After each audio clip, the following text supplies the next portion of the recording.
I'm Daniel Montgomery here for our Meet the Experts panel of TV showrunners. I'm joined by Rolin Jones from Anne Rice's Interview with the Vampire, Blake Crouch from Dark Matter, Ryan Condal from House of the Dragon, Mike Schur from A Man on the Inside, and Bill Lawrence from Shrinking.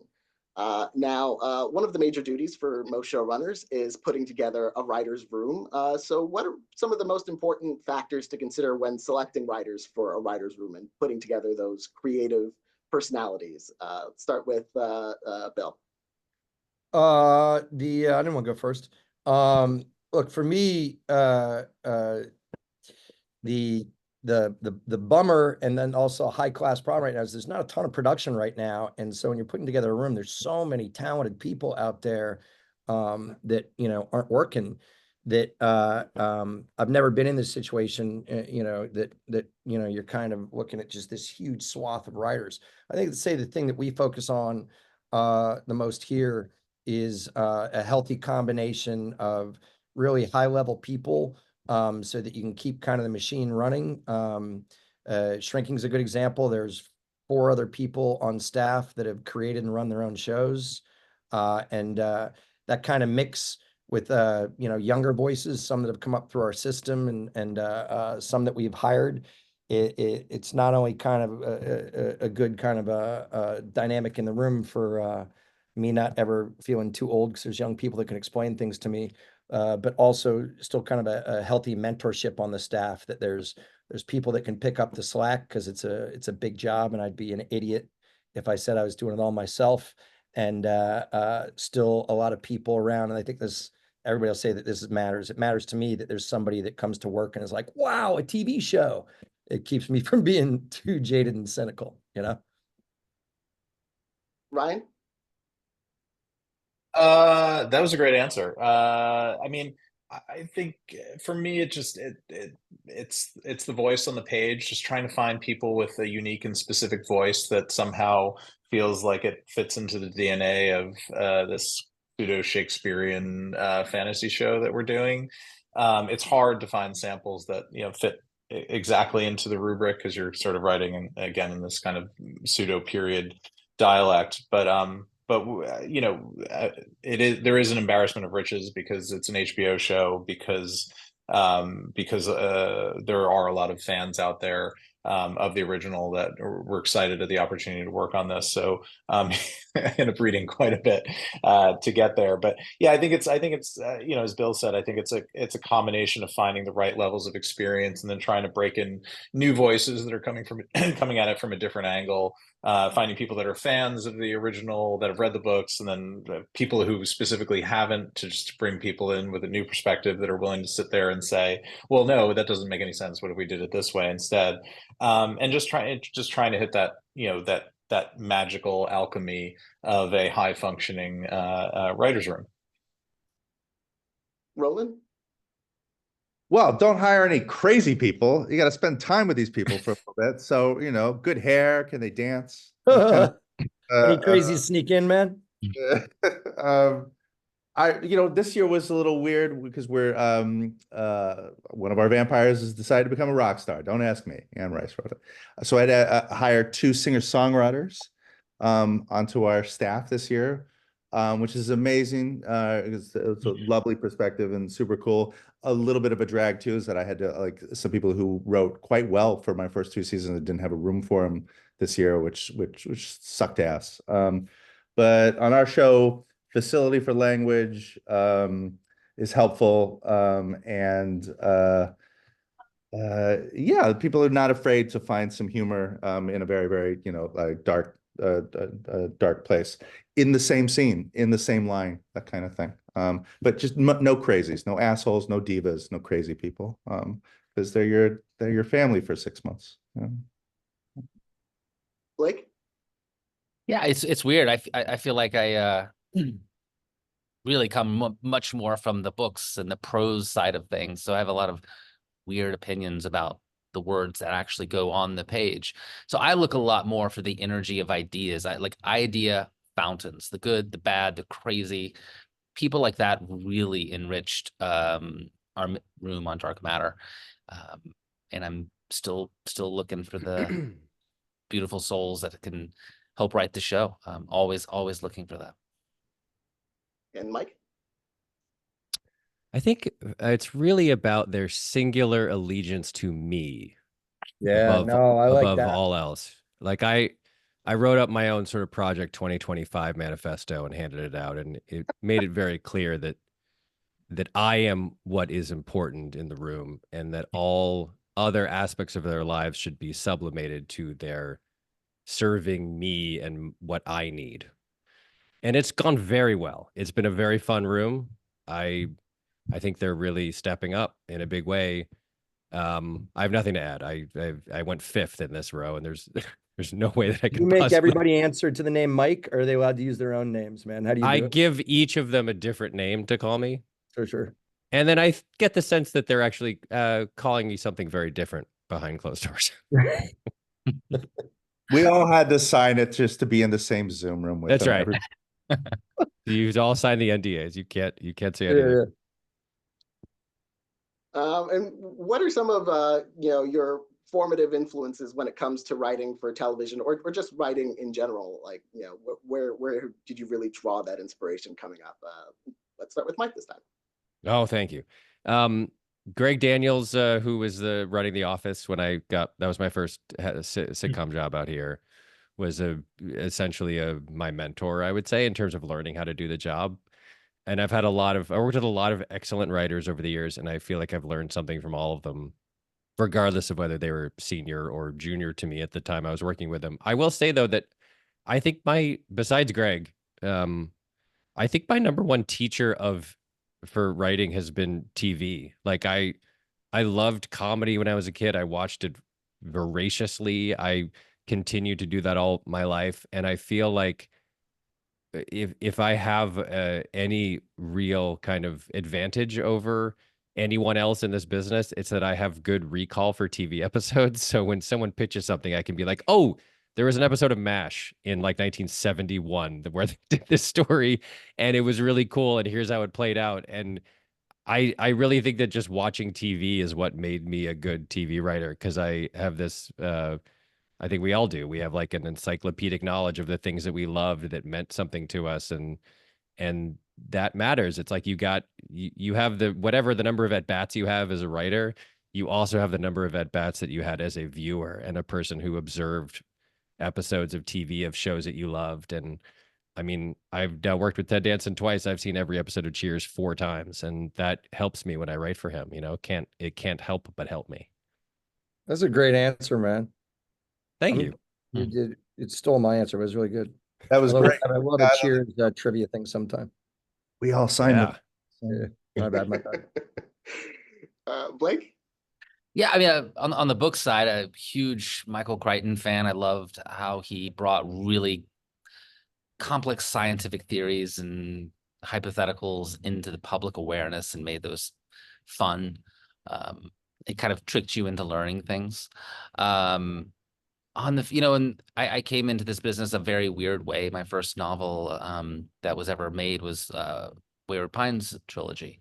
And I went to set as sort of just this starry-eyed novelist, had never been on a film or a TV set, and was immediately thrust into all sorts of nonsense. I had no idea what I was doing. I was asked big things. It was clearly in some sort of turmoil. But it was a lot of fun, and I learned so much, and was fortunate enough to just be sort of on day one, here's how it is actually made, and this is how the sausage goes, and this is something that interests you. And I was so taken with it. And the showrunner on Wayward Pines was Chad Hodge, I was like, I'll let you guys make this, but I want to write one episode. And I said, sure, write an episode. I'm sure you'll buck it up and I'll just fix it. It's fine. It's no big deal.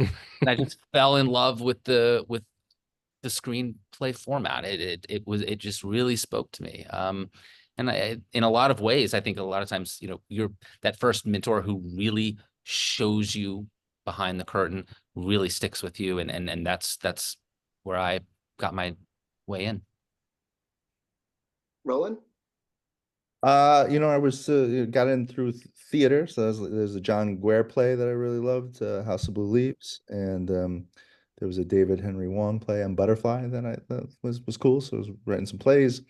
And then I wrote some play about a robot that was actually set in the same place that Genji Cohen's show Weeds was. So I got lucky and got that gig. And Genji Cohen and Roberto Benabi taught me how to be a TV writer. I was in a production of A House of Blue Leaves in high school. I think I saw You that believe- with John Mahoney in that. Such a good play. Yeah, it's super cool. Yeah, It's I great. loved it. Beautiful play. I loved it more than Mike did, but he spoke first. It's not a big deal.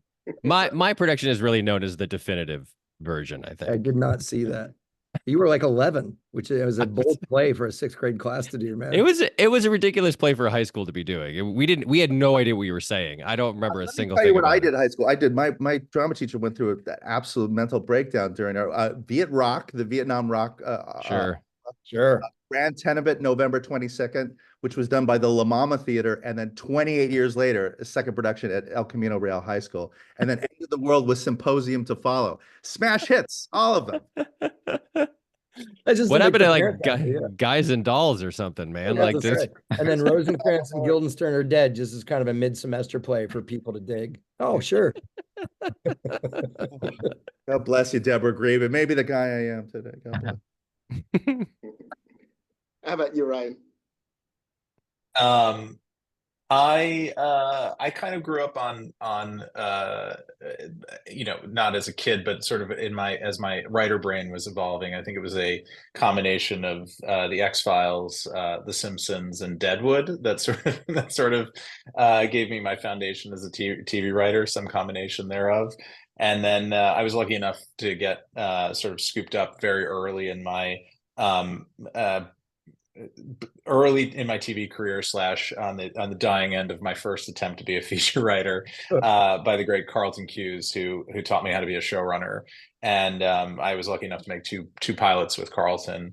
And he's very much a believer in picking somebody that he believes in, and then if you've ever seen the way that some of those swimming instructors teach babies how to swim, like newborn babies, by literally just throwing them into the pool and then watching them float back up to the surface. That was my experience there. And, with his guiding hand, but sort of like, go figure out how to do it and come to me with any questions, including running the room for the first time. So I survived a busted pilot and then made one that went to series for 3 seasons, and was very eternally grateful for all of that. So I think, I don't know, somewhere in that alchemy, I guess you find the guy that sits before you here. Oh, and John Milius, the great features writer. I've read every script of his that I could get a hand on, and his crazy madcap poetry, and I think all of that together has led to House of the Dragon. Deadwood's incredible. Deadwood's just the best. Yeah. And I got lucky enough to work with my fantastic writing partner, Sarah Hess. Her first job was getting discovered by David Milch on Deadwood. So she thought that everybody who worked in TV just went into a trailer and watched the showrunner lie on the floor and then just dictate Spout off in language, perfectly, yeah. Yes, iambic pentameter. And she's like, Poetry didn't everybody lying on his start back? this way? Yeah, exactly. So now, and I have Deadwood DNA within the show, and I adore Sarah, and yeah, that's all full circle, sort of. And Bill? Whoever goes last should just sum up. It's easy. Look, I'll sum up. My mentor, Gary David Goldberg, he plucked me out. We created Spin Shitty. We call it Spin Shitty. It's love. When I was a kid. But I think the cool thing, I love hearing these stories, because look, there's a lot of Hollywood that deservedly gets a bad rap, and bigger than life people that behave poorly. But one of my favorite things, and that's why I write about it a lot, is there's no man or woman, that is successful that didn't at least get mentored or helped into the business by somebody. And, it's not always selfless, sometimes it's, out of need, and they recognize talent and help. But I'm always amazed by how many stories people have of people benevolently taking an interest in you and your voice and stuff. And I know I certainly feel super lucky that I got fired off 3 jobs in a row. I got fired off Friends, Boy Meets World, and The Nanny in 14 months. And my next gig was creating Spin City with Gary Goldberg. And so, I mean, most of us have a story about someone that on some level changed our lives, you know? So that's why I write about it a lot. Other than that, I want to back up Mike, TV nerd, helped me a lot. I have a huge pet peeve, by the way, because there's still, this is just in case there's ever young people that watch this. This is actual true things. I'm interviewing so many writers lately, and there's still some young people that, because it's cool for school, they're from the comedy world or whatever, that'll say, well, to be honest, I'll say, what are your favorite shows? And be honest, I don't watch a lot of TV. And then I always say, well, then please go do anything else. And by the way, it's nothing to be embarrassed about. It's not a crack habit. It's just watching television. You're fine. Other than that, just wanted to say it was cool to hear everybody's stories. And one more question before I let you guys go. I'm wondering, since you guys talked about being mentored and people who you looked up to coming up, what would you say to someone who is coming up if you were to mentor someone, or if you do mentor someone? Like what sort of key advice would you give them for this business? Rolin? Oh, I'm gonna start off with me. I got a good one, dude. I'll go ahead. I'm having a colostomy. Having surgery tomorrow. That's not a. What do I say? I say, upon entering the room, I tell everybody, myself included, to have a separate project on the side that is theirs, that is untouchable, because it's such it's a weird thing to build a television show, right? All sorts of edits and all sorts of rewrites for a lot of times reasons that have nothing to do with the quality of the writing, production things or like that. But if you're young and you are used to this precious relationship that you have with the words on the page, this you're going to have to toughen up on that. Which I always say, always just have something else on the side that nobody can touch. You're working on that, and that will actually give you the freedom to be, I think, a little looser with what we're doing in the room, and actually feel a little bit more collaborative and a little bit more like you got skin in everything. And that's just to get over that, those first initial things when you're like, oh, why did that change, or all that. I say that almost every time I open a room. And really very diligent about making sure to check in on how that project's going on for everybody. Bill? You know what? I told a bunch of new staff writers on we're doing a new show with Steve Carell, who's just an all-time great dude. And we were talking about it in there, about the job. And I think, you hire so many young people now that it used to be, right, we'd all write specs of other shows that existed to show that we can write in the voice of another show. And now often you're hiring young people because they've written an amazing play or an amazing short story or created an amazing short or something that highlights their voice and how distinct and cool their voice is. And I think often right now I was running into people that have forgotten like the part of the core of the job, and it's so weird, is that you're not hired just to write what you think is funny or good. It's a very weird mindset to know you're hired to write what I think is funny or good, and that's not like something that you're going to close doors on their creativity or something. But I say that as somebody that took a while. I said, I told before I got fired from a bunch of jobs, and it took a second for me to realize that, what I mean? That my job was to kind of learn and enhance and add to the voice of the showrunner and the creator and what they were trying to do, and not go like, hey, I know this is episode 4, but here's a script completely different tonally from everything that we're trying to do. But I think it'll be really interesting because this one character behaves in a way that they haven't behaved at all, even though this is only the 4th episode of a series. It's always disastrous, and I think it's a hard thing to teach people in this new world, because nobody comes out here to write someone else's show.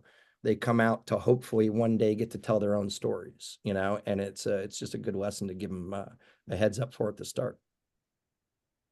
Mike?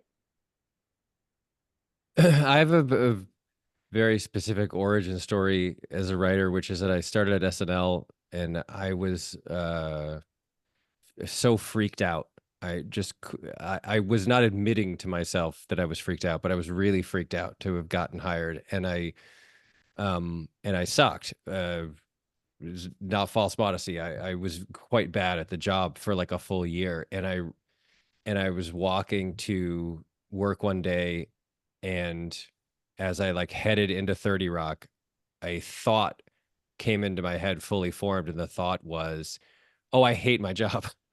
Which is like I couldn't have possibly ever admitted that because I was like 23 and I was working at Saturday Night Live, and the thought that I didn't love my job was too crazy to entertain, but I realized that I was not happy.